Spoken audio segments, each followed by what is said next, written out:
Welcome back mga katambalan, mga hot topic and issue. Pag-usapan natin. Update po tayo kay Alden Richard kung saan nga po dumalo itong si Alden sa naganap na year-end party para naman po sa McDonald's. At makikita naman yung saya ng mga tao dun sa event para po sa year-end party, lalo na lumabas itong si Alden sa stage at kumanta.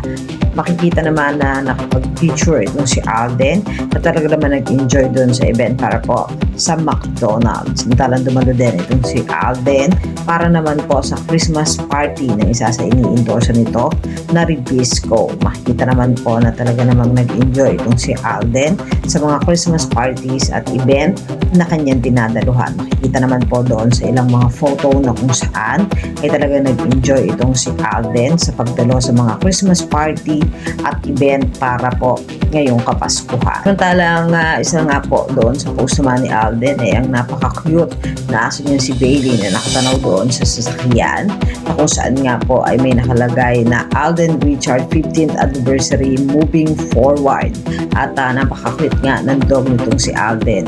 At si Daddy Bay din ay nag-post din ng photo na kung saan nga po ay pinlex din niya yung sasakyan na kung saan ay meron ding 15th anniversary nitong si Alden para nga po doon sa moving forward nitong si Alden sa nalalapit nga po na December 13.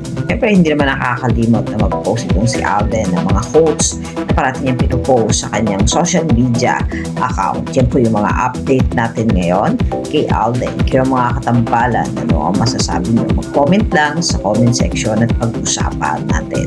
Yan ang mga hot topic and issue dito lamang sa Tambalang Chiki.